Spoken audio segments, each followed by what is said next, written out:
Shalom Bapak Ibu yang terkasih, selamat datang di rumah Tuhan. Mari kita mau siapkan hati kita untuk menyembah Tuhan. Bawa hatimu pada Tuhan. Serahkan segala kekhawatiranmu, apapun hari-hari ini, masalahmu, bawa pada Tuhan. Tuhan siap memberkati engkau lewat pujianmu, lewat penyembahan.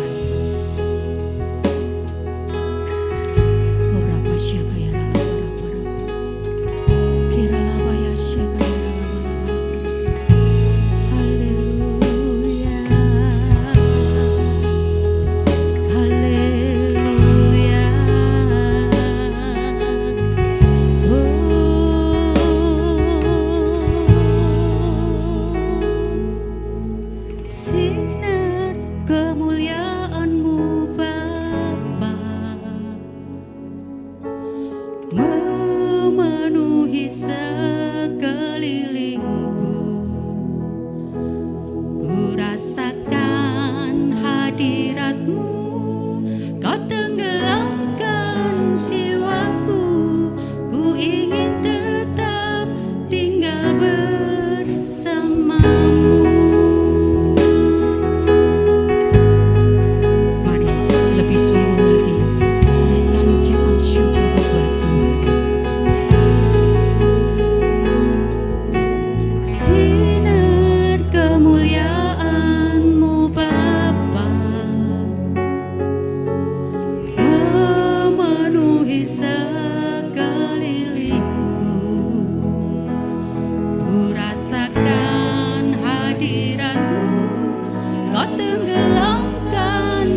bersyukur Tuhan, anugerah-Mu selalu baru setiap hari buat kami.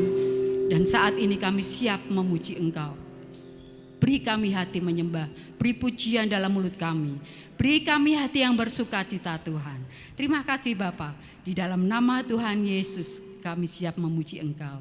Haleluya. Amin. Shalom Bapak Ibu yang terkasih. Siap lebih lagi buat Tuhan kita. Haleluya. Mari kita mau selalu lihat ke depan, jangan lagi lihat ke belakang. Kita mau sambut harapan kita bersama Tuhan Yesus. Haleluya.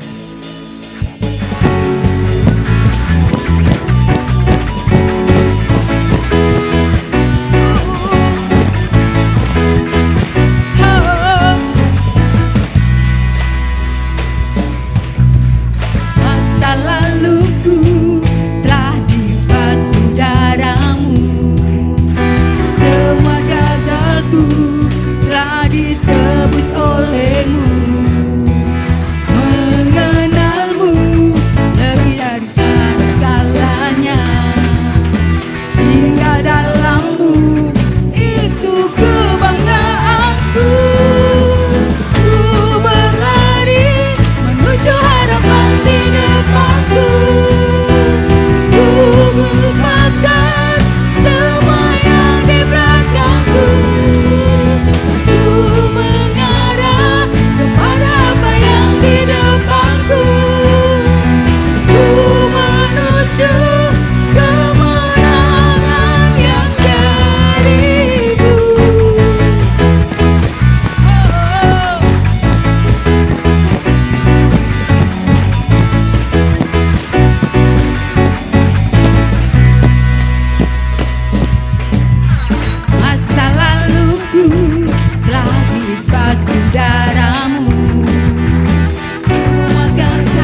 Dia harapan kita.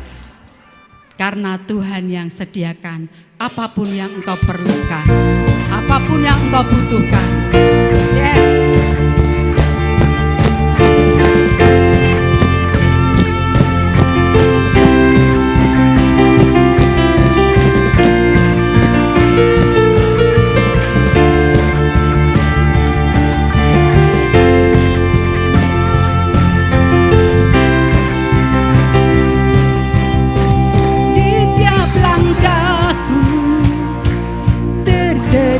Petunjukmu di tiap jalanku, tersedia kasihmu lewat suka dan duka. Kau sandaran bagiku lewat khawatirku, engkau hari esokku. Tuhan sediakan lebih dari yang ku minta. Dia sempurna hari ini dan selamanya. Dia burung di udara, bunga-bunga yang di padang, dan salibnya tanda Dia sediakan bagiku.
Tuhan kita Tuhan yang sempurna hari ini dan selamanya.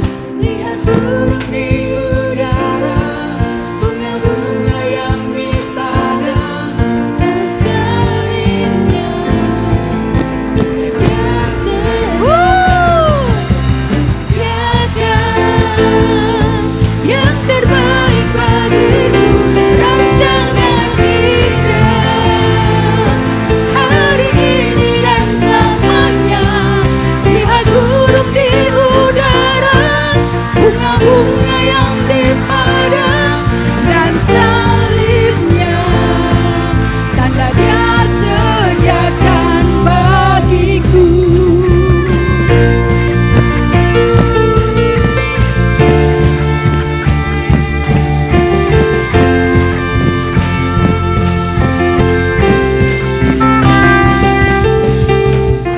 Haleluya, haleluya.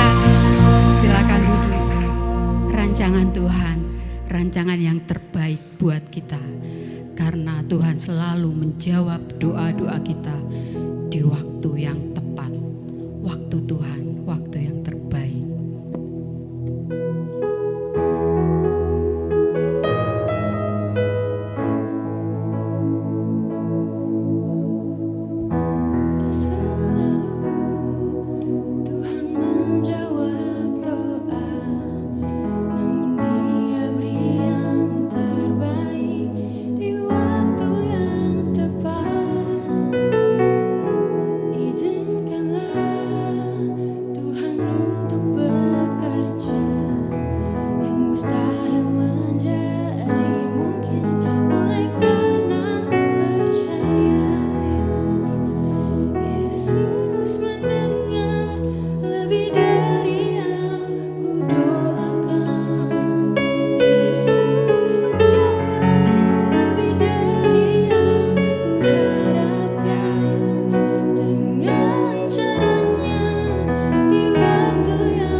imanmu. mendengar lebih dari yang ku doakan. Yesus menjawab lebih dari yang ku harapkan. Dengan caranya di waktu yang tepat, ku kan melihat Dia jadikan semua. Yesus mendengar lebih dari yang ku doakan. Mari sekali lagi jemaat Tuhan, saya undang untuk bangkit berdiri. Dengan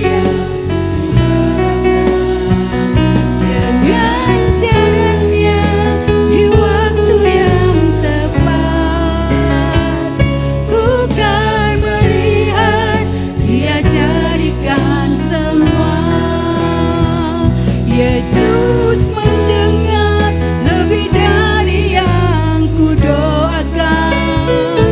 Yesus menjawab lebih dari yang ku harapkan. Dengan caranya di waktu yang tepat, ku kan melihat Dia jadikan semua. Mari jemaat Tuhan sama-sama katakan,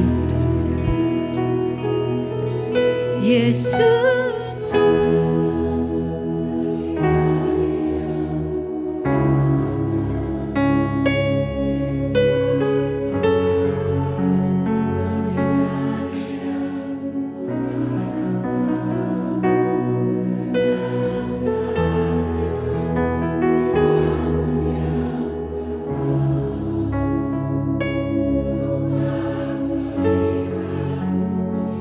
sekali lagi jemaat katakan, dengan imanmu.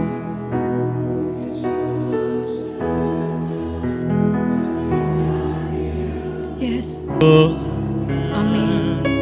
Yesus menjawab lebih dari yang ku harapkan. Kau selalu menyertai dengan dalam setiap pergumulan kami, caranya Tuhan.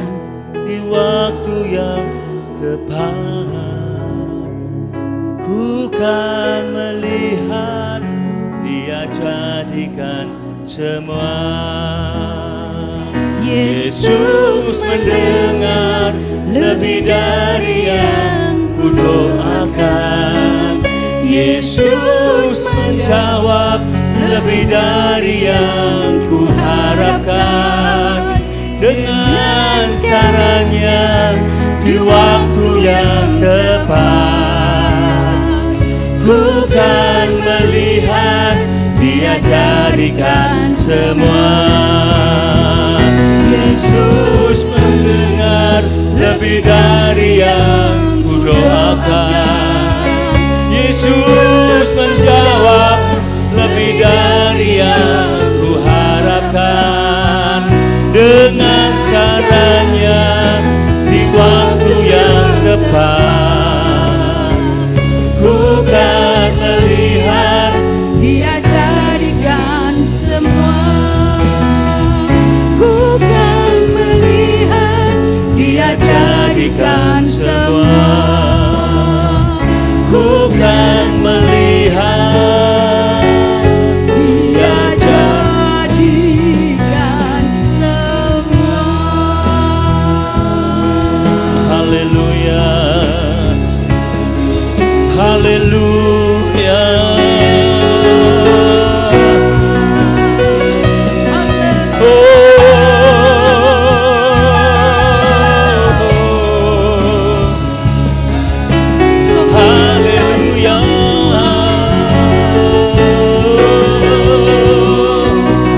Indah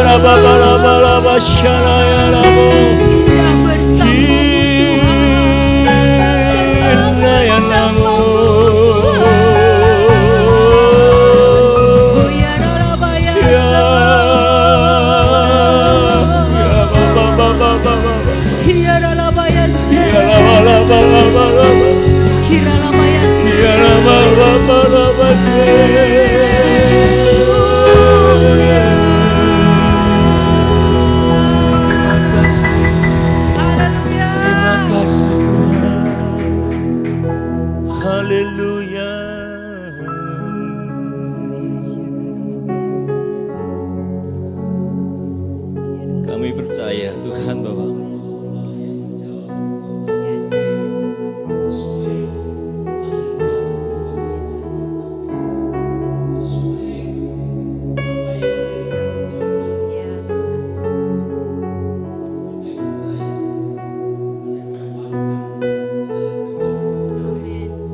kuasa dalam doa kami.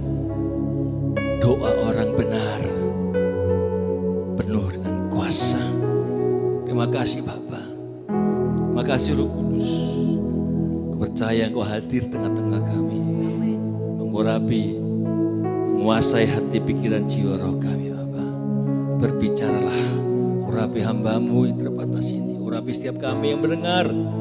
Di dalam nama Tuhan Yesus, kami semua siap dengan firman Tuhan, katakan amin. Haleluya. Shalom Ibu Saudara. Apa kabar? Wow, luar biasa. Masih hidup semua ya? Haleluya. Pada waktu ini saya ketemu dengan beberapa teman, ya, ternyata pasca pandemi itu banyak yang masih mengalami goncangan, Bu Saudara.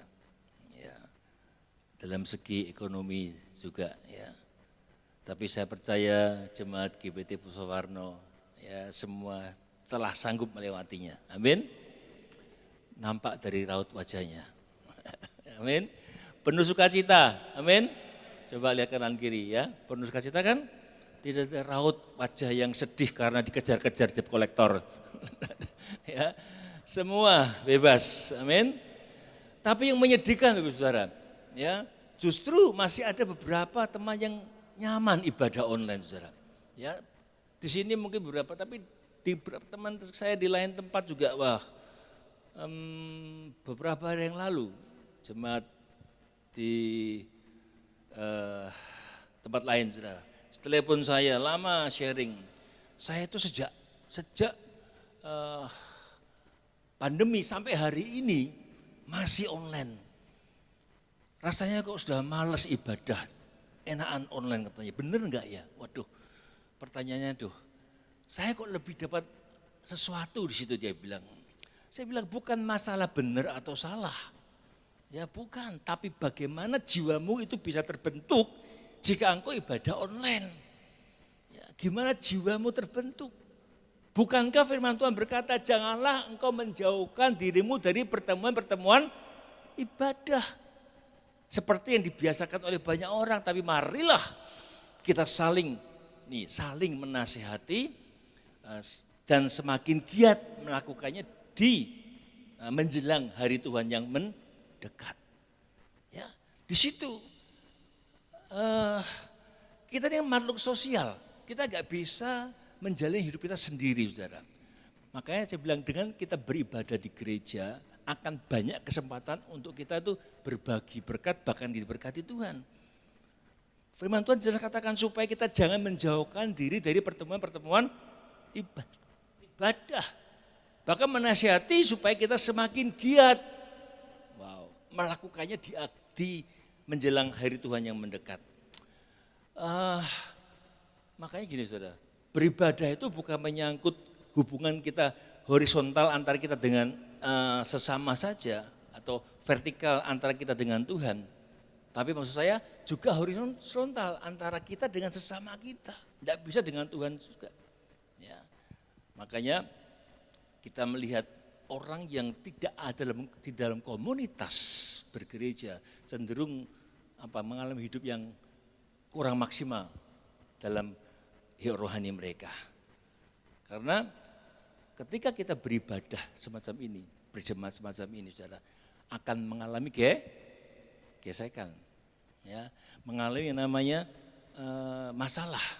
Nah, disitulah kita saling menguatkan, saling mengingatkan, saling membentuk agar karakter kita semakin terbentuk, ya, semakin kuat menghadapi badai goncangan, karena kita semakin dewasa secara rohani. Bagaimana kita berespon ketika kita disakiti, bagaimana kita berespon ketika orang ngomongin kita. Disitulah maksud kita harus beribadah. Disitulah kita maksudnya datang ibadah, supaya kita mampu, ya, memiliki kedewasaan menghadapi apapun di dalam kehidupan kita. Memang saya bilang, memang kamu tidak ibadah di gereja aman, ya, tidak ada masalah, tapi keamananmu semu.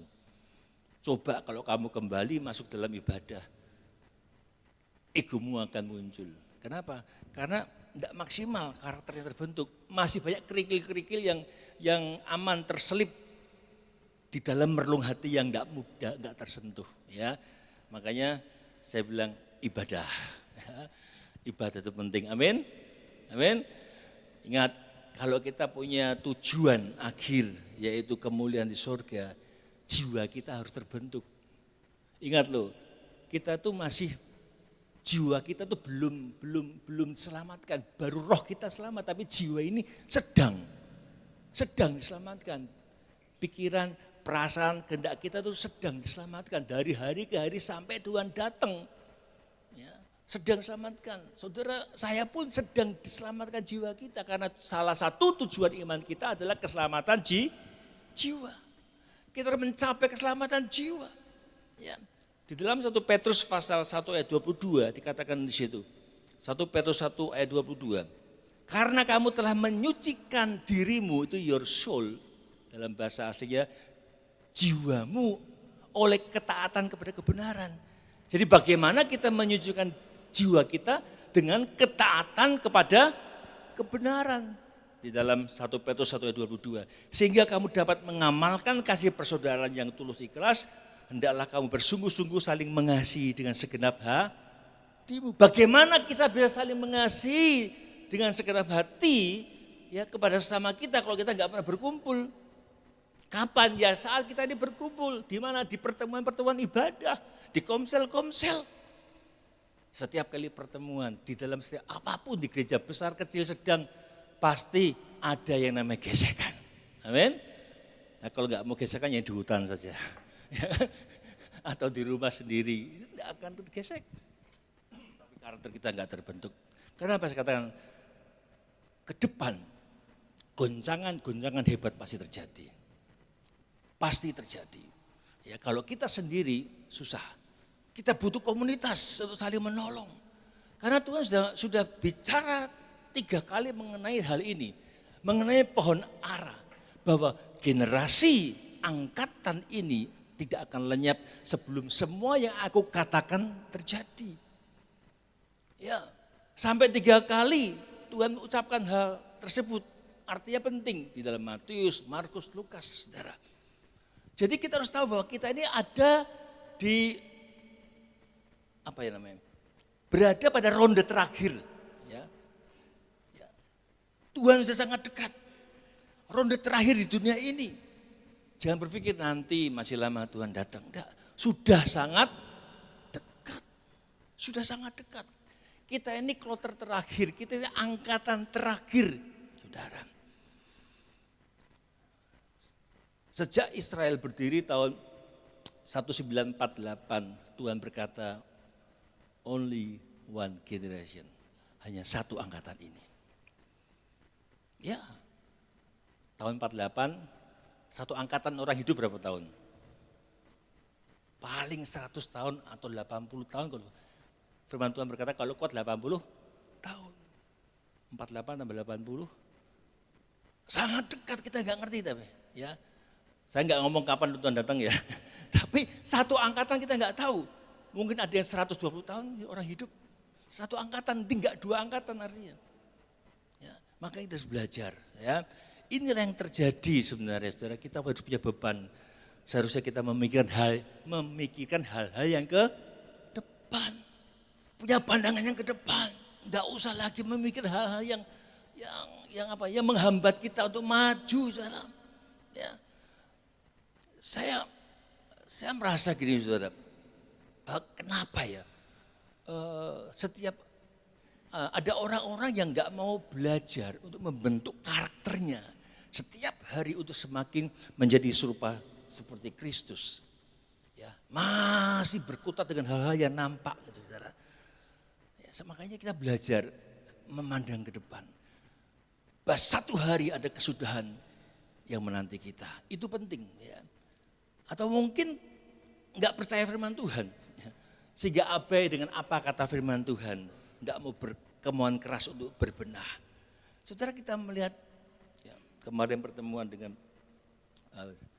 Gembala Pusat, dia bilang banyak gereja hari ini goncang. Saudara. Gereja besar khususnya. banyak yang pindah gereja. Wow. Ya. Karena mungkin gak nyaman. Ya. Gak ngerasa kenyamanan. Karena jiwa mereka gak nyaman di situ. Padahal membesarkan mereka di situ, saudara. Mungkin gak kuat ditegur, pindah. Ya. Saudara, mungkin merasa wah aku aman pindah sana, nggak ada yang memperhatikan, luwih gede gereja gitu kan, jadi nggak ada yang mengusik gitu saudara. Ya, tapi saya katakan nggak ada yang menegur walaupun salah, nah nanti mati yakin masuk surga dengan salah dan dosanya, gitu maksudnya. Enggak ya saudara. Saudara, mari kita segera ya berbalik, jangan salah jalan.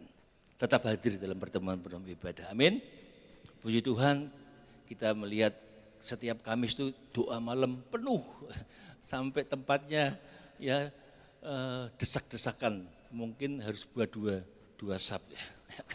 Ya, kenapa? Saya yakin saudara, mulai ada suatu kerinduan, paham betapa pentingnya berdoa. Amin. Enggak usah didorong-dorong. Belajar dari murid Tuhan Yesus. Mereka tidak minta diajari untuk berteologi, enggak minta dibelajari tentang bagaimana mempelajari Alkitab. Tapi ketika itu mereka berkata, Tuhan ajarilah kami berdoa. Wow. Di dalam Lukas 11 ayat 1. Lukas 11 ayat 1. Lukas 11 ayat 1. Saya bacakan ya. Pada suatu hari Yesus sedang berdoa di salah satu tempat.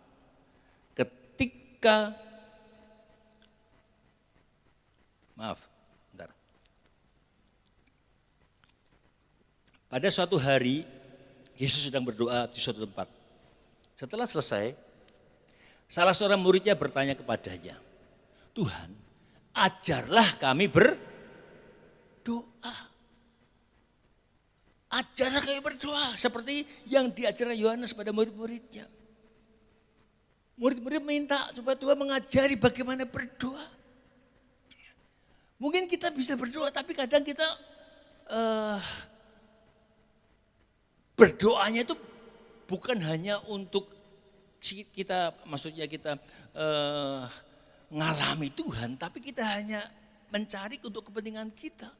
Makanya murid berkata, ajarilah kami berdoa. Saudara, seruan ini kita harus belajar. Karena saat kita merasa sulit, ya, kita bisa berdoa. Saat kita jauh dari kehidupan yang tidak benar, kita bisa berdoa. Tapi ketika kita diberkati, apakah kita punya gaya hidup yang sama? Ketika kita itu sedang mengalami desakan, sedang mengalami krisis iman. Makanya kita harus belajar, dikatakan, serukanlah permohonan ini, ajarlah kami berdoa. Makanya katakan kunci di akhir zaman ini adalah bagaimana kita berdoa. Doamu jangan kendor. Amin. Tanya kanan kiri, gimana doamu, kendor enggak? Ya, masih kenceng enggak berdoa? Tuhan berkata berjaga-jaga dan berdoa itulah kekuatan kita. Ini orang Pentakosta kita nih saudara. Kekuatannya di dalam doa. Zaman dulu bapak-bapak gereja mereka enggak belajar teologi ya, tapi mereka hebat-hebat. Kenapa? Mereka bersandar pada Tuhan, pada Roh Kudus, berdoa saudara. Dengan lutut saudara. Sekarang kita jarang berdoa dengan lutut. Adanya ngelesot di bawah. Zaman waktu kecil doa tuh diajar berlutut saudara. Tapi sekarang berdoanya apa? Ngelesot di bawah. Di rumah sambil tiduran. Ya kan? Berlutut katakan saudara. Makanya mesti kita saudara, kita mesti belajar, ajari aku berdoa. Karena doa itu kekuatan kita ketika kita menghadapi goncangan. Ya, menghadapi hal-hal yang mungkin sulit. Saudara, Tuhan murid berkata, ajarlah kami berdoa. Jujur saat saudara berdoa, mungkin berdoa selama 1 jam, berapa persen, berapa detik, berapa menit saudara tune dengan Tuhan? 1 jam. Buru-buru 1 jam Pak, 10 menit aja enggak doa. Ya kan? Coba 1 jam berdoa, berapa menit kita cun dengan Tuhan. Tahu cun? Cun tuh kalau radio tuh pas. Kalau enggak pas bunyi kresek gitu kan. Ya. Selama kau sudah berdoa, berapa menit saudara cun dengan Tuhan? Saudara jawab berapa menit saudara? Bisa 10 menit? Bisa? Pak doanya cuma 10 menit tuh Pak. Ya, kadang kita nggak bisa ya lama, saudara. Berapa lama kita on fire ketika berdoa? Karena saat kita ini cun dengan Tuhan, saya yakin sudah ada rasa damai, ada damai sejahtera.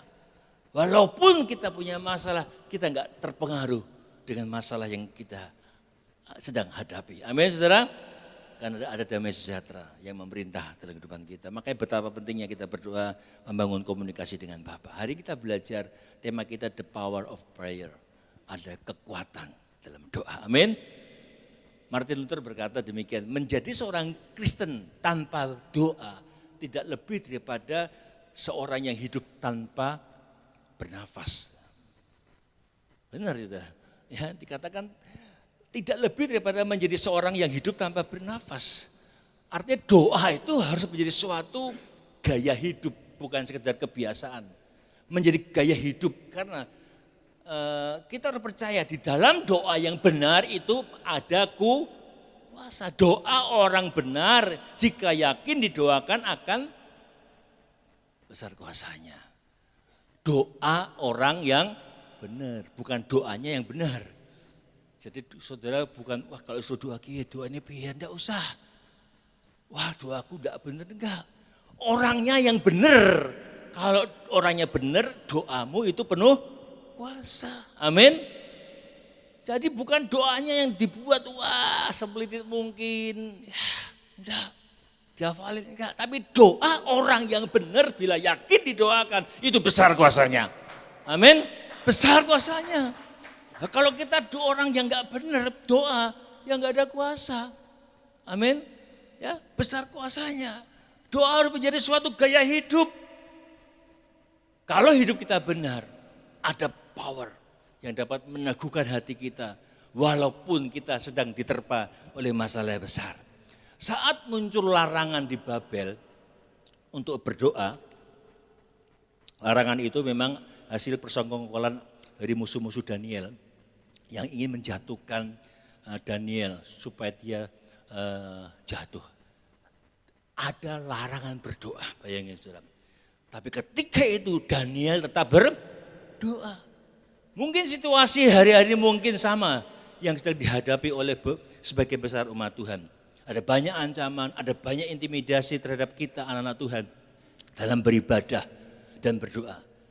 Ada beberapa tempat ibadah yang susah untuk dibangun. Ya, tapi di Semarang luar biasa ya, mudah. Kebetulan saya ada di situ jadi sekretaris FKUB. Jadi bagaimana mendirikan bangunan, ya salah satu syaratnya kan rekomendasi FKUB. Tapi saya sekretaris FKUB. Ya, jadi memudahkan teman-teman yang akan mendirikan ya, ruang ibadah. Saya katakan situasi ini mungkin sama sedang dihadapi oleh banyak orang Kristen. Tetapi teladan Daniel memberikan kita suatu keberanian. Apa yang dilakukan Daniel ketika ada larangan untuk tidak boleh berdoa? Ketika Daniel mendengar larangan tersebut, apa yang dia lakukan? Apakah dia takut? Firman Tuhan katakan di dalam Daniel 6 ayat 11, kita baca. Baca sama-sama, Daniel 6 ayat 11. Ada larangan bagi seluruh rakyat tidak boleh berdoa. Daniel 6 ayat 11. 1, 2, 3. Demi didengar Daniel bahwa surat perintah itu telah dibuat, pergilah ia ke rumahnya, dalam kamar atasnya ada tingkap-tingkap yang terbuka ke arah Yerusalem. 3 kali sehari ia berlutut, berdoa, serta memuji Allahnya seperti yang biasa. Jadi gak terpengaruh. Dia tetap berdoa seperti yang biasa dilakukan. Saudara, bagaimana ketika engkau terintimidasi semacam ini? Apakah engkau masih berani melakukan hal-hal yang biasa engkau lakukan? Dikatakan Ini tuh, referensi kita berdoa apa? Berlutut, saudara. Saya ketika membaca di kemarin tertegur juga, saudara. Ternyata contoh kita berdoa itu berlutut, saudara.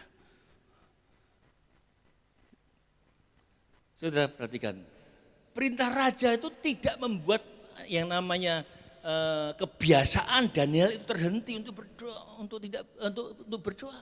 Dia tetap berdoa. Makanya kebiasaan doa itu adalah suatu alat yang ampuh yang kita dapat manfaatkan untuk meneguhkan perjalanan iman kita, lintasan iman kita, hidup kita. Doa adalah senjata yang ampuh yang kita miliki saat ini untuk meyakinkan dan menjadi sesuatu yang efektif untuk menjamin kemenangan bagi setiap kita yang mengalami pertempuran rohani. Makanya setiap hari kita harus melakukan pertempuran, peperangan kita melawan roh di udara dengan doa. Lawan kita bukan orang-orang secara daging sebenarnya. Mengapa muncul hal-hal yang mungkin ya secara daging itu enggak enak. Ada roh percideraan. Kita mudah sekali bercederaan satu yang lain. Kenapa? Itu ada roh, itu yang kita perangi. Bukan orangnya yang kita ajak perang, tapi roh-roh di udara ya yang memancarkan, menaburkan roh percideraan di antara kita. Bukan orangnya kita musuhi.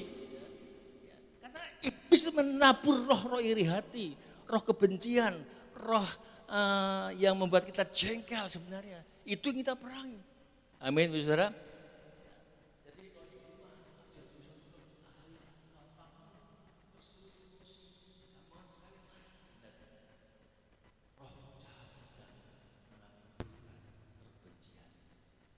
Bukan suami yang dibenci, doa hancurkan roh-roh yang menaburkan roh kebencian.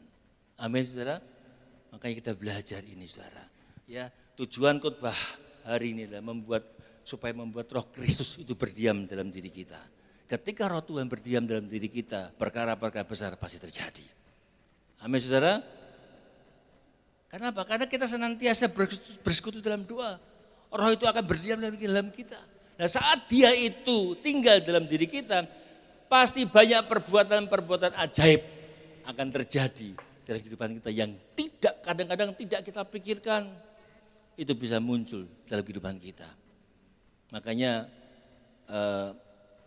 Yohanes berkata, barang siapa tinggal di dalam aku dan aku di dalam dia, ia akan berbuah banyak. Sebab di luar aku, kamu tidak dapat berbuat apa-apa. Penting kita ada dalam Tuhan senantiasa. Amin. Kita belajar hari ini dari peristiwa yang dialami Hizkia ketika dia mengalami kekuatan dalam doa. Saya bacakan dengan cepat saja Yesaya 38 ayat 1 sampai 19. Yesaya 38 ayat 1 19. Pada hari-hari itu Hizkia jatuh sakit dan hampir mati. Lalu datanglah Nabi Yesaya bin Amos dan berkata kepadanya, beginilah firman Tuhan, sampaikanlah pesan terakhir kepada keluargamu. Pesan terakhir, saudara. Ya, sebab engkau akan mati dan tidak akan sembuh lagi. Lalu Hizkia memalingkan mukanya ke arah dinding dan dia berdoa pada Tuhan. Ia berkata, Tuhan, ingatlah kiranya bahwa aku telah hidup di hadapan-Mu dengan setia, dengan tulus hati, dan bahwa aku telah melakukan apa yang baik di mata-Mu. Kemudian menangislah Hizkia dengan sangat. Maka berfirmanlah Tuhan kepada Yesaya, pergilah dan katakanlah kepada Hizkia, beginilah firman Tuhan Allah Daud bapa leluhurmu, telah kudengar doamu dan telah kulihat air matamu, sesungguhnya aku akan memperpanjang hidupmu 15 tahun lagi, dan aku akan melepaskan engkau dan kota ini dari tangan Raja Asyur, dan aku akan memagari kota ini. Inilah yang akan menjadi tanda bagimu dari Tuhan, bahwa Tuhan akan melakukan apa yang telah dijanjikannya. Sesungguhnya bayang-bayang pada penunjuk matahari buatan Ahaz akan kubuat mundur ke belakang 10 tapak yang telah dijalaninya. Maka pada penunjuk matahari itu pun matahari pun mundurlah ke belakang 10 tapak dari jarak yang telah dijalaninya. Karangan Hizkia Raja Yehuda, sesudah ia sakit dan sembuh dari penyakitnya, Dia berkata, aku ini berkata, dalam pertengahan umurku aku harus pergi ke pintu gerbang dunia orang mati. Aku dipanggil untuk selebihnya dari hidupku. Aku berkata, aku tidak akan melihat Tuhan lagi di negeri orang-orang hidup. Aku tidak akan melihat seorang pun lagi di antara penduduk dunia. Pondok kediamanku dibongkar dan dibuka seperti kemah gembala. Seperti tukang tenun menggulung tenunannya, aku mengakhiri hidupku. Tuhan memutus nyawaku dari benang hidup. Dari siang sampai malam engkau membiarkan aku begitu saja. Aku berteriak minta tolong sampai pagi seperti singa. Demikianlah Tuhan menghancurkan segala tulang-tulangku dari siang sampai malam. Engkau membiarkan aku begitu saja. Ayat 16, ya Tuhan, karena inilah hatiku mengharapkan engkau. Tenangkanlah rohku, buatlah aku sehat, buatlah aku sembuh. Sesungguhnya penderitaan yang pahit menjadi keselamatan bagiku. Engkaulah yang mencegah jiwaku dari lubang kebinasaan, sebab engkau telah melemparkan segala dosaku jauh dari hadapanmu. Sampai di situ dulu sementara. Tapi saudara, ini peristiwa bagaimana Hizkia mengalami yang namanya kekuatan, power ketika dia berdoa. Kita belajar bagaimana cara Hizkia mengalami yang namanya kekuatan doa. Ya. Saudara, Allah sudah berkata pada Hizkia tadi bahwa ia akan mati dan tidak akan sembuh lagi. Ini keputusan. Engkau mati dikatakan. Sampaikan pesan terakhir kepada keluargamu. Saudara, kalau dokter ngomong pesan terakhir, gimana saudara?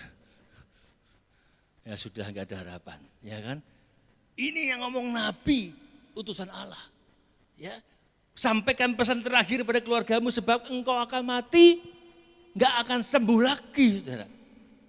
Sama halnya ketika Daniel mengalami ancaman, demikian juga Hizkia. Saat dia mengalami yang namanya firman penghakiman itu, dia apa yang dia lakukan? Dia berdoa. Makanya poin pertama ini, tetaplah berdoa. Saudara, Raja Hizkia ini bukan raja yang tanda kutip itu jahat di pemandangan Tuhan. Raja Hizkia seorang raja yang takut akan Tuhan. Ya, bukan raja yang menyakiti hati Tuhan, bukan. Bahkan firman Tuhan mengatakan di antara semua raja Yehuda tidak ada raja yang seperti dia. Dan Raja Yehuda ketika itu mengalami masalah yang kelihatannya bertubi-tubi. Saya lihat orang yang takut Tuhan, orang yang benar-benar menyerahkan hidupnya dengan Tuhan. Kok Tuhan izinkan seperti itu? Banyak orang yang oleh karena hal ini mereka tuh lalu undur daripada Tuhan. Tapi ketika yang namanya Hizkia mengalami masalah bertubi-tubi, kota Yerusalem dikatakan juga sedang mengalami masa genting, dikepung. Yerusalem dikepung oleh musuh. Nah kemudian bahkan Hizkia dikatakan mengalami sakit keras dan pasti mati. Wow, saudara. Masalah besar. Tadi di ayat kedua, saudara, engkau akan mati, tidak akan sembuh. Saudara, ketika Hizkia mendengar apa yang dikatakan Yesaya, dikatakan dia memalingkan mukanya kepada Tuhan dan berdoa, memohon kemurahan Tuhan. Dia berdoa.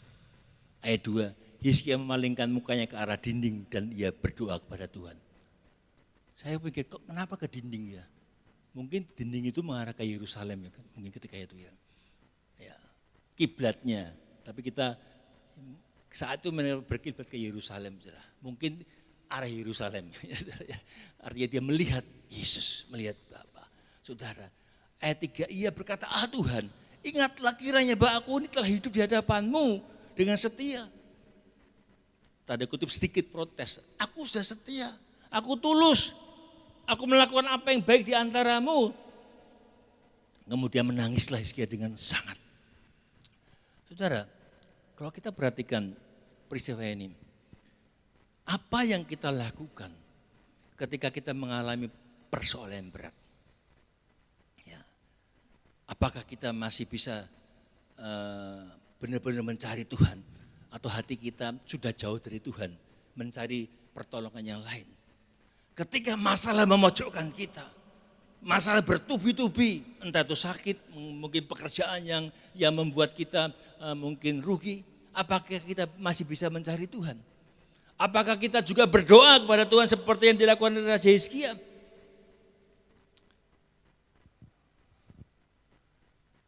Meskipun firman yang datang pada Hizkia itu firman yang kalau saya bisa rasakan ketika, saya ulangi lagi, saya pernah sampaikan ya, dokter tuh ketika kami datang ke dokter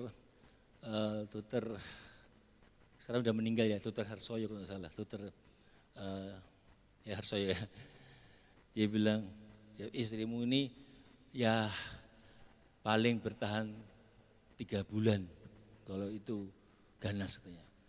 Shock. Ketika Hizkia mendengar ini pasti shock dia. Salah saya apa? Ya kan? Kok aku divonis mati? Tidak sembuh lagi. Di saat demikian apakah saudara masih bisa berdoa atau marah dengan Tuhan?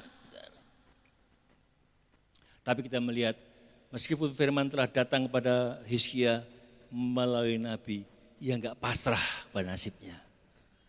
Dia enggak pasrah. Ketika itu istriku mendapatkan ayat hidupku bukannya aku lagi, tapi Kristus hidup dalam hidupnya.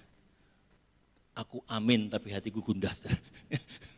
Malam itu berdoa, ya, saya gundah, jujur.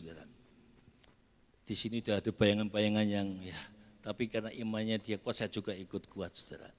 Ya, ke lab dan sebagainya, akhirnya sampai hari ini masih hidup, saudara. Ya. Saudara, dikatakan ia memalingkan wajahnya ke tembok dan tetap berdoa. Saudara. Bagi Hizkia, firman penghakiman yang dia dengar dari Tuhan bukan sesuatu yang tidak dapat diubah. Saudara. Makanya kita belajar, saudara. Pada hari ini mungkin saudara sedang mendengar hal yang gak mengenakkan di kuping saudara. Ya, mungkin saudara ada berita dari dokter atau berita yang gak enak tentang diri kita mungkin. Mungkin ada yang divonis mengalami sesuatu, saudara. Saya katakan hal-hal yang mungkin membuat kita berat itu jangan sampai melemahkan iman kita. Membuat kita kecewa dengan Tuhan. Bahkan meragukan kebaikan Tuhan. Perjalanan hidup kami sebagai hamba Tuhan, saya melihat bahwa dari hari ke hari, dari tahun ke tahun, dari masalah demi masalah, bersyukur kami enggak pernah meragukan bahwa Tuhan itu meninggalkan kami, enggak. Kami tetap percaya ada Tuhan yang senantiasa hadir di tengah-tengah penderitaan sekalipun. Amin. Ada masalah pun ada, di situ ada Tuhan. Di dalam badai pun bahkan dikatakan ya Ayub ada badai ada Tuhan di dalam badai. Saudara. Jadi tetaplah mengucap syukur, saudara. Ya, jangan saya melemahkan, bakal kecewa dengan Tuhan, tapi mari kita berdoa. Tetap memohon belas kasih Tuhan. Ketika Tuhan mengizinkan pergumulan terjadi bagi jiwamu, jiwa kita kan diuji. Itu menguji iman kita, saudara. Saat kita doa kepada Tuhan, makanya ketika kita masih bisa berlutut, masih bisa berdoa kepada Tuhan, hal itu menunjukkan bahwa kita masih percaya Tuhan sanggup mengadakan mujizat. Amin. Jadi ketika engkau berlutut berdoa, saudara punya keyakinan. Jangan ketika engkau berdoa enggak yakin. Kalau kita sudah berlutut itu berarti menunjukkan bahwa aku masih percaya bahwa di dalam Tuhan ada mujizat. Amin. Jadi kalau kita sudah berdoa tapi enggak percaya, ya doa kita enggak akan ada mujizat. Amin, saudara. Jadi ketika engkau berdoa tetap percaya Tuhan sanggup mengadakan.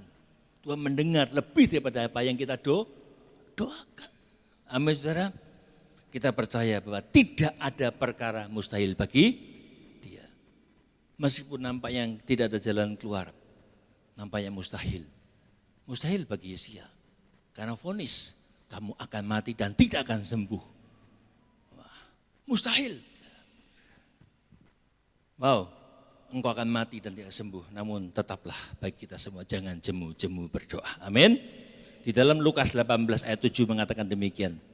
Lukas 18 ayat 7. Tuhan Yesus berkata, tidakkah Allah akan membenarkan orang-orang pilihannya yang siang malam berseru kepadanya? Wow, siang malam berseru padanya. Dan adakah ia mengulur-ngulur waktu sebelum menolong mereka? Tuhan tidak pernah terlambat. Dan memang Tuhan tidak pernah tergesa-gesa. Tapi Tuhan tepat waktu menolong kita. Amin. Waktunya dia loh, bukan waktu kita. Ya, makanya memang ngeri-ngeri sedep dengan Tuhan, saudara ya. Ya, tepat pada waktunya sebelum dia akan menolong kita. Marilah kita untuk enggak ragu berdoa saat kita mengalami situasi yang sulit. Apapun jawaban doa itu yang terbaik, saudara. Yang terbaik. Kalau kita lihat doa Hizkia, Allah kemudian dikatakan memperpanjang hidupnya 15 tahun lagi. Saudara. Nah, saya terusik dengan hal ini, saudara. Jujur, saudara.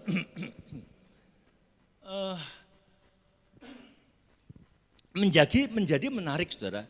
Kalau saudara suka meneliti, baca Alkitab, Masya Shalom suka meneliti harusnya. Ya. Atau merenungkan firman Tuhan. Saya ini ketika kuliah di Magister ini, ya, saya tuh kalau kuliah suka tanya, suka usil sama dosennya. Sampai dosen gak mau jawab kelabaan, saudara. Ya. Kenapa? Karena ketika mau belajar kan bukan hanya cuma dapat ilmu, tapi ingin, walaupun kita sudah tahu, tapi ingin jawabannya lain, biasa begitu saya, saudara. Atau meneguhkan. Suatu saat saya tanya sama dosen. Ketika itu kalau nggak salah antropologi. Saudara tahu nggak, Nuh ketika disuruh mengisi yang namanya bahtera, semua hewan dikatakan sepasang-sepasang, benar, mau babi, mau semualah banyak jenisnya, ratusan jenis. Sedangkan kapal itu hanya sepanjang kurang lebih lapangan sepak bola panjangnya. Dengan beratus-ratus hewan. Kalau gimana cara masuknya, sudah tahu firman Tuhan berkata, mereka Tuhan kirim sepasang demi sepasang masuk. Ya kan? Saya mau tanya Bapak Saudara, berapa lama mereka di atas kapal? Berapa lama? Ayo. Hujannya 40 hari. Terus berapa lama mereka di situ? 1 tahun lebih, saudara. Berapa? 1 tahun lebih, saudara. Lalu gimana makannya? Makannya gimana? Butuh tanaman, butuh benih-benih, burung-burung, butuh kalau ya butuh makanan mereka. Seberapa banyak makanan yang harus dimakan oleh gajah macam-macam itu. Banyak enggak, saudara? Terus gimana caranya makan? Sedangkan semua itu air semua. Dosanya bingung. Ya, saudara, karena kita belajar. Ya.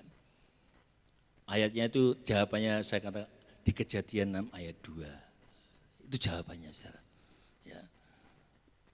Saudara, saya merenung, apakah doa Hizkia mengubah kehendak Allah? Ini pertanyaan. Apakah doa Hizkia mengubah kehendak Allah? Mari kita pikirkan dengan seksama. Ketika Allah menyatakan bahwa Hizkia akan mati, Allah yang maha tahu. Tidakkah Allah mengetahui bahwa Hizkia akan berdoa dan minta disembuhkan? Tahu enggak? Tahu enggak, saudara? Allah tahu enggak bahwa nanti Hizkia itu berdoa dan minta disembuhkan? Allah tahu enggak? Tahu ya, setuju ya? Jadi sebenarnya Allah tahu bahwa nanti dia akan memberikan batas waktu lagi 15 tahun. Benar enggak? Itu kehendak Allah. Allah berkehendak untuk memutuskan kehendaknya untuk memberikan umur 15 tahun. Itu merupakan kehendak. Maka kita harus mengerti bahwa sebelum Allah mengatakan Hizkia akan mati, kebenarannya ia telah menetapkan, berkehendak memperpanjang umur Hizkia. Jadi saya mengatakan doa Hizkia tidak mengubah ketetapan Allah. Tidak mengubah kehendak Allah untuk memperpanjang hidup Hizkia sebelum dia berdoa. Artinya doa Hizkia itu hanya mengubah keadaan, tapi tidak mengubah kehendak Allah. Kita enggak bisa mengubah kehendak Allah. Saudara. Makanya dikatakan dalam 2 Raja-Raja 20 ayat 4-6, dikatakan gini saudara. Sebelum Yesaya keluar dari ruangan Hizkia, Tuhan sudah menjawab doa Hizkia sesuai kehendaknya. Tetapi Yesaya 2 Raja-Raja 20 ayat 4-6, tetapi Yesaya belum lagi keluar, dia belum keluar dari pelataran tengah ketika dia menyampaikan berita kepada Hizkia, tiba-tiba datanglah firman Tuhan kepadanya, 2 Raja-Raja 20 ayat 4-6, baliklah Yesaya ngomong ke Hizkia, demikian firman Tuhan, Allah Daud bapa leluhurmu telah kudengar doamu dan telah kulihat air matamu. Sesungguhnya aku akan menyembuhkan engkau. Pada hari yang ketiga engkau akan pergi ke rumah Tuhan. Aku akan memperpanjang hidupmu 15 tahun lagi. Dan aku melepaskan engkau dan kota ini dari tangan Asyur. Aku akan memagari kota ini oleh karena aku dan oleh karena Daud hambaku. Kitab suci menyatakan bahwa doa, saya katakan tadi saudara, doa yang dikabulkan adalah doa yang sesuai dengan kehendak dan rencana Tuhan. Itu yang dikatakan oleh firman Tuhan. Bahwa setiap doa itu yang dikabulkan adalah doa yang sesuai dengan kehendak Tuhan. Dalam 1 Yohanes 5 ayat 14. 1 Yohanes 5 ayat 14. Dan inilah kebenaran dan inilah keberanian percaya kita kepadanya, yaitu bahwa ia mengabulkan doa kita jikalau kita meminta sesuatu kepadanya menurut kehendaknya. Oleh karena itu dalam berdoa kita harus berserah dan Tuhan jadilah kehendakmu. Sering kita maksa Tuhan, tapi itu kan bukan kehendak Tuhan, saudara. Jadilah kehendakmu, rencanamu ya Tuhan. Makanya Tuhan mengajarkan datanglah kerajaanmu, jadilah kehendakmu di bumi seperti di surga. Jadi saya yakin dan percaya semua yang terjadi dalam kehidupan kita, apapun itu sesuai dengan kehendak Tuhan. Saudara. Jadi kehendaknya itu, kehendak Tuhan tidak mungkin diubah oleh manusia. Saudara. Tapi Allah meresponi doa-doa kita, itu beda ya. Kadang-kadang firman Tuhan itu paradoks. Ya. Sepertinya berlawanan, tapi ternyata tidak, itu paradoks. Ya. Kehendaknya nggak mungkin kita rubah, tapi Tuhan itu meresponi doa kita.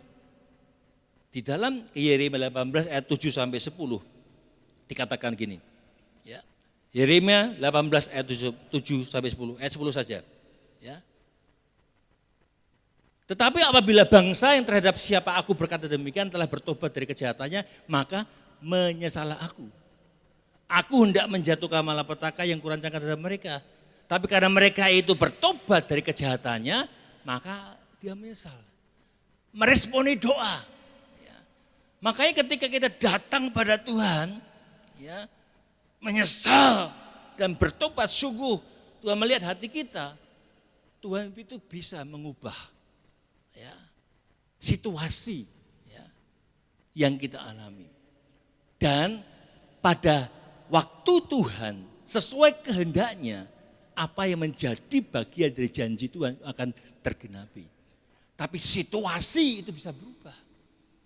Makanya ketika yang namanya Hizkia itu berdoa, memang kehendak Tuhan itu nanti dia akan diberikan umur 15 tahun kemudian. Ya. Tapi situasi itu mengubah hati daripada Hizkia. Ya, Hizkia berdoa tidak mengubah kehendak Tuhan, tapi mengubah yang namanya, saya mau katakan tadi, mengubah situasi yang dia alami, saudara. Ya, jadi itu yang pertama. Kita harus tetap berdoa ketika masalah terjadi. Karena gini, saudara, tidak masuk akal, saudara, jika kita sanggup membujuk Allah untuk memberikan apa yang kita kehendaki. Bukankah dia berkata, apa yang kau mau bukan apa yang Tuhan mau. Jadi kalau orang maksa Tuhan, wah, jangan maksa Tuhan. Tapi kita minta belas kasih Tuhan. Sebagaimana Hizkia. Dia mengutarakan hatinya. Dia menangis dengan sedih. Ya, landasannya hidupnya benar. Aku setia, aku hidup benar. Maka Tuhan mengubah suasananya. Dan kehendaknya itu terjadi tepat pada apa yang Tuhan mau. Allah meresponi ketika Allah melihat pertobatan kita dengan sungguh. Itu yang pertama. Yang kedua, dua saja ya. Belajar dari Hizkia bagaimana mengalami pertolongan Tuhan ketika apa yang dilakukan ketika dia mengalami pertolongan Tuhan. Dikatakan dia tetap mengucap syukur dan menaikkan pujian dalam segala hal. Mengucap syukur dalam segala hal. Firman Tuhan juga berkata dalam 1 Tes 5 ayat 8, mengucap syukurlah dalam segala hal. Sebab itulah yang dikehendaki Allah di dalam Kristus Yesus bagi kamu. Saudara, makanya dalam Yesaya 38 ayat 17 tadi dikatakan, sesungguhnya penderitaan yang pahit, Yesaya 38 ayat 17, Yesaya 38 ayat 17, tadi ya kita tetap di situ ya, tentang Hizkia. Yesaya 38 ayat 17, dikatakan di situ,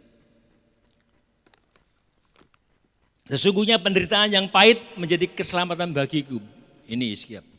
Engkaulah yang mencegah jiwaku dari lubang kebinasaan, sebab Engkau telah melemparkan segala dosaku jauh dari hadapan-Mu. Ini ucapan syukur daripada Hizkia. Ucapan syukur adalah salah satu kekuatan terbesar dari kita sebagai orang percaya. Amin. Saudara masih mengucap syukur? Masih bisa mengucap syukur ketika menghadapi masalah? Apakah merengut atau bersungut-sungut? Ya, karena ucapan syukur ini suatu kekuatan yang harus kita miliki. Di tengah-tengah penderitaan sekalipun kita bisa mengucap syukur sebagai orang percaya. Tapi saya melihat dalam prakteknya banyak orang Kristen di sana sini mungkin sulit mengucap syukur. Sana sini.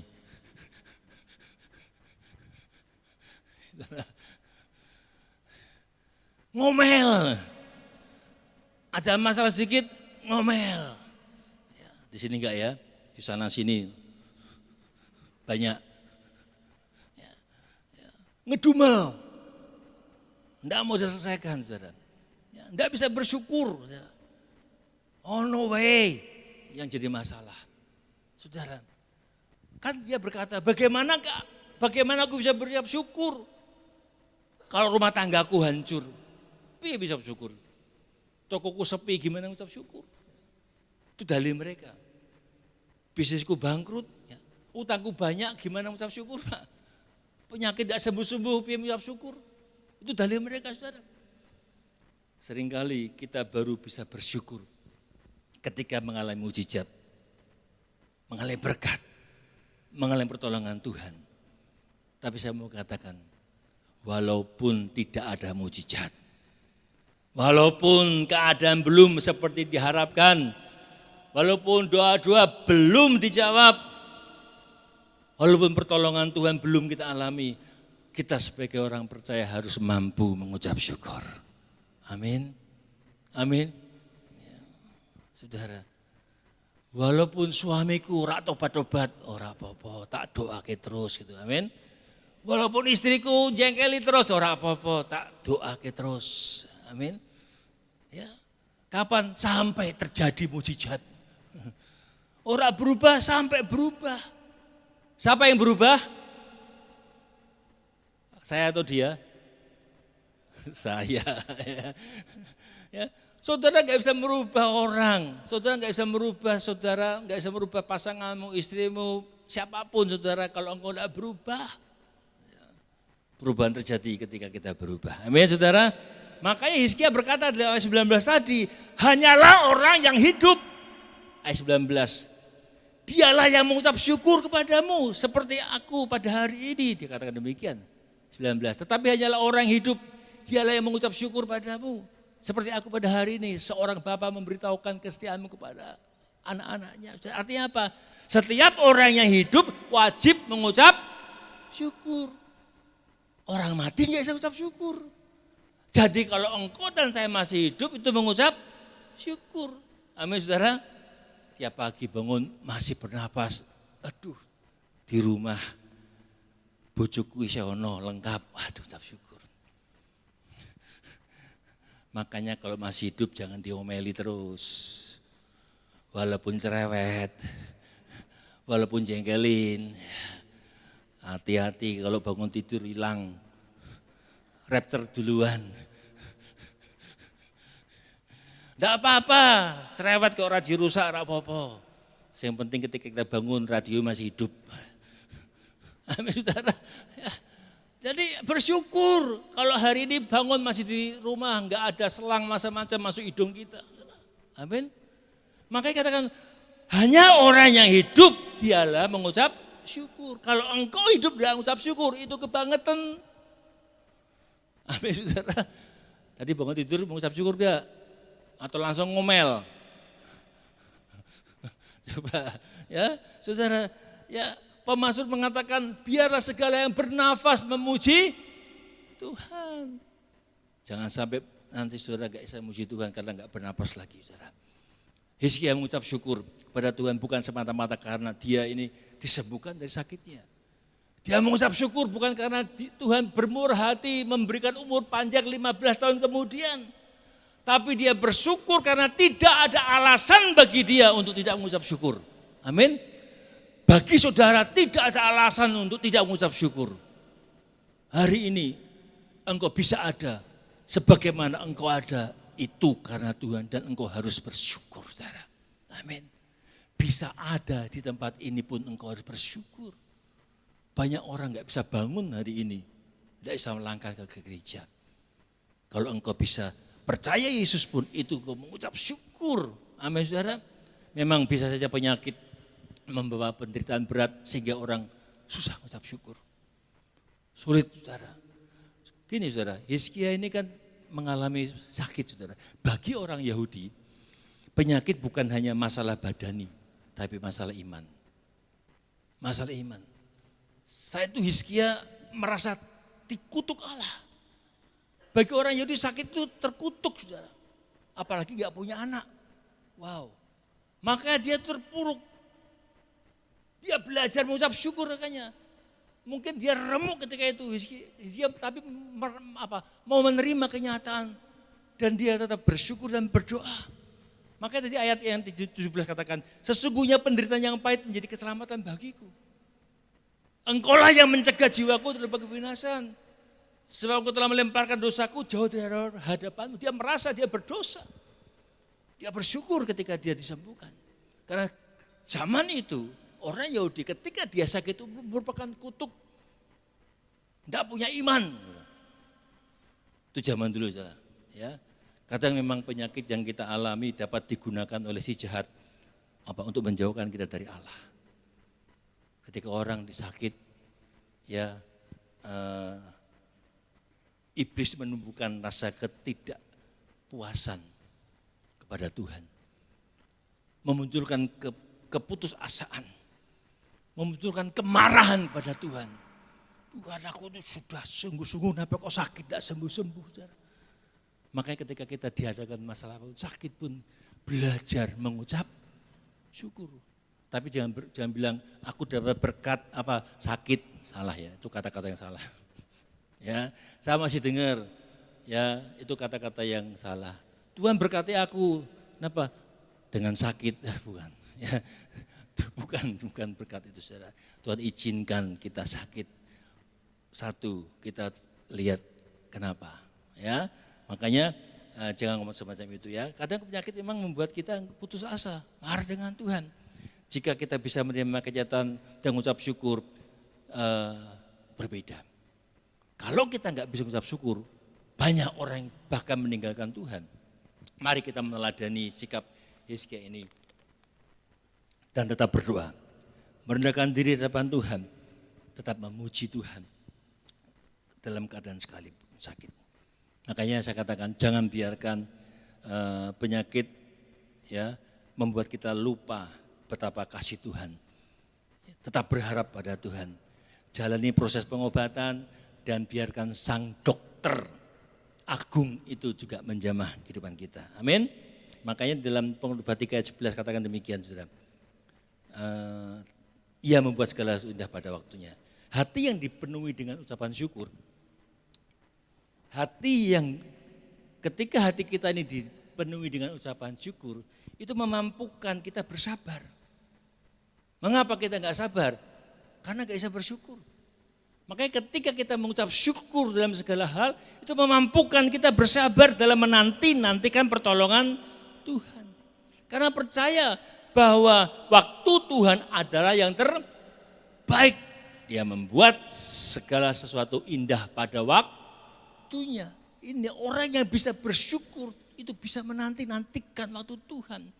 Seorang akan mampu bersyukur di segala keadaan ketika sadar bahwa ia tidak bergumul sendiri. Ketika engkau merasa Tuhan meninggalkan aku, ketika Tuhan gak mendengar doaku, kita semakin terpuruk.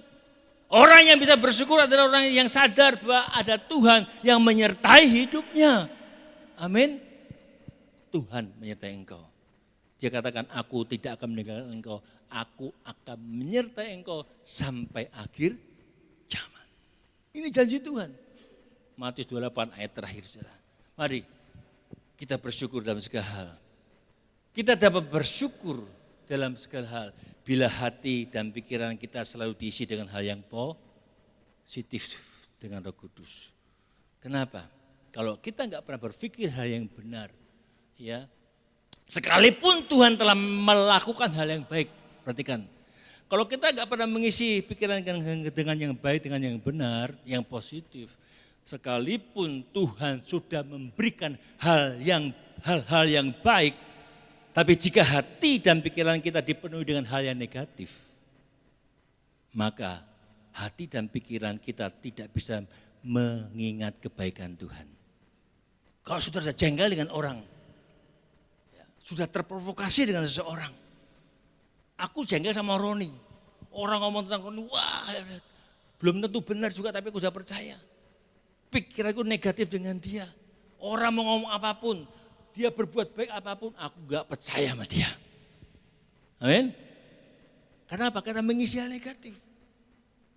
Makanya butuh konfrontasi. Ya, minggu kemarin. Ya kan? Makanya isi hidupmu dengan hal yang positif, yang benar.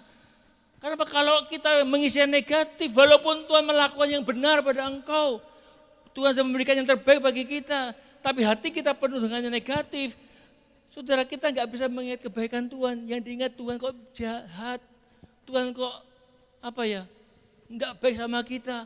Padahal sampai hari ini Tuhan baik, Dia sangat baik dan amat baik. Amin.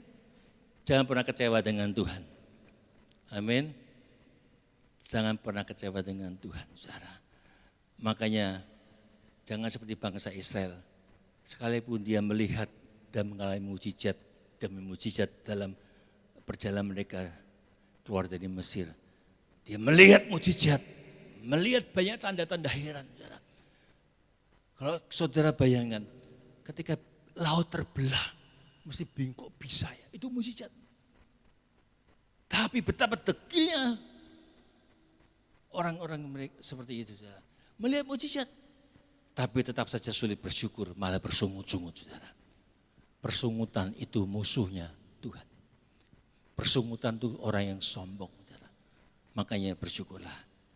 Ayat terakhir dikatakan Filipi 4 ayat 8, ini harus kita lakukan. Kita baca sama-sama. Filipi 4 ayat 8.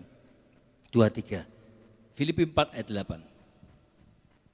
Jadi akhirnya, saudara-saudara semua yang benar, semua yang mulia, semua yang adil, semua yang suci, semua yang manis, semua yang sedap dengar, semua yang disebut kebajikan dan patut dipuji, pikirkanlah semua itu. Jadi kalau yang tidak ada situ wes buat. Amin. Yang benar yang kita pikirkan. Ada orang ngomong salah, ada orang ngomong nggak benar, alah itu nggak benar. Pikir yang benar, ya, yang mulia, adil, suci, yang manis, yang sedap didengar. Yang orang sedap ya ngapain? Dibuat, berita yang nggak enak ngapain dimasukin sini, masuk sini, disimpan, jadi busuk di sini. Buang semuanya, amin. Maka kita akan menjadi orang-orang yang sungguh diberkati. Amin. Mari kita bangkit berdiri, kita nyanyikan pujian waktu yang tepat. Saya undang pemain musik tampil ke depan.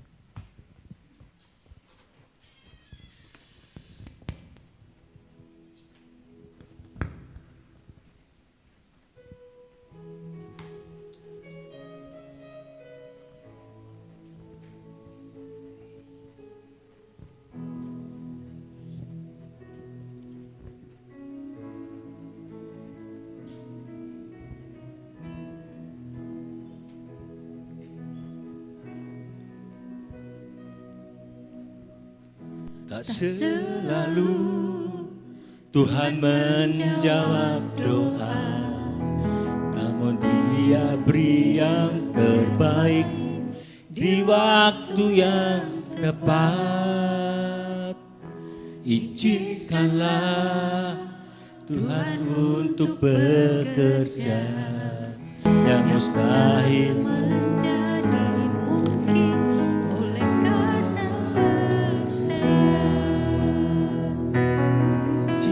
mendengar lebih dari yang kuharapkan. Yesus menjawab lebih dari yang kuharapkan. Dengan caranya di waktu yang tepat, ku kan melihat Dia jadikan semua.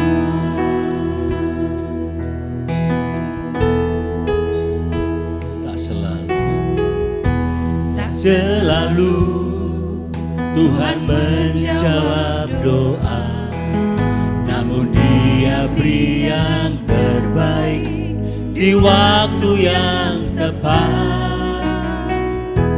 Izinkanlah Tuhan untuk bekerja yang mustahil menjadi mungkin. Oleh karena percaya, Amin. Yesus mendengar lebih dari yang kudoakan. Yesus menjawab lebih dari yang kuharapkan. Dengan caranya di waktu yang tepat, ku kan melihat Dia jadikan semua. Yesus mendengar lebih dari yang kudoakan. Yesus menjawab lebih dari yang kuharapkan.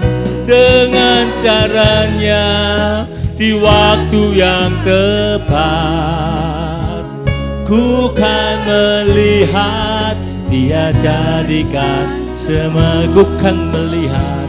Ku kan melihat Dia jadikan semua. Ku kan melihat Dia jadikan semua.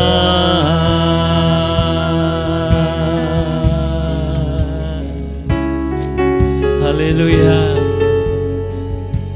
haleluya. Oh, terima kasih Bapa. Jesus.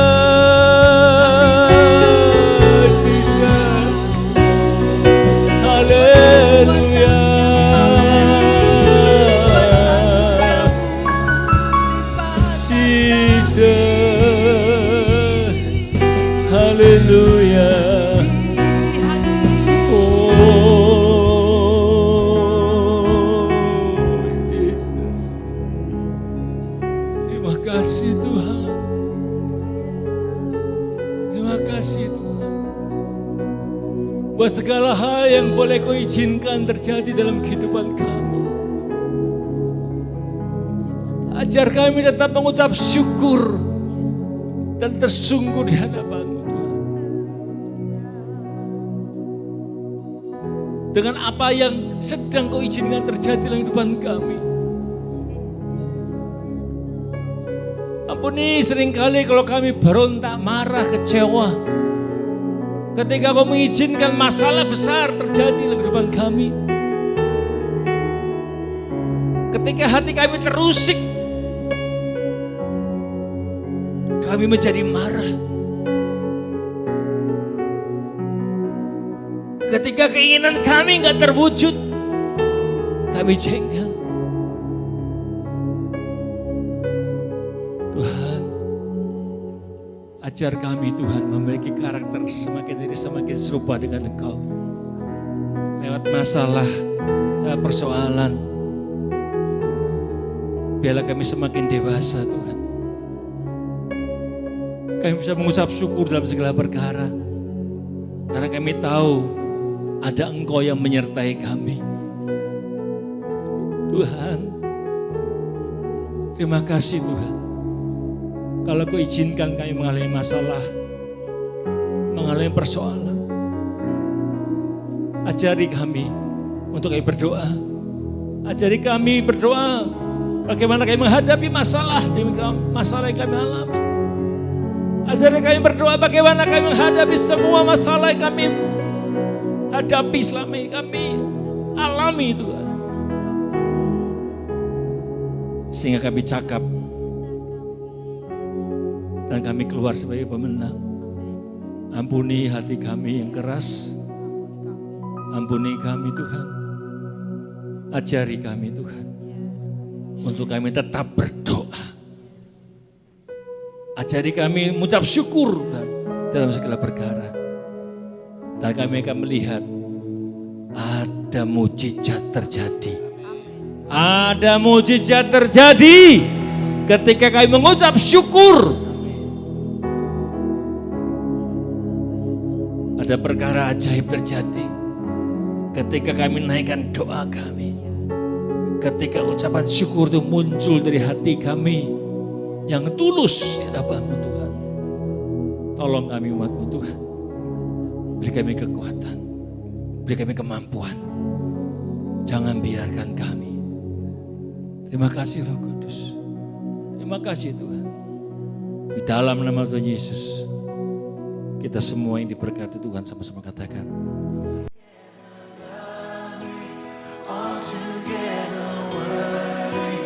Altogether wonderful to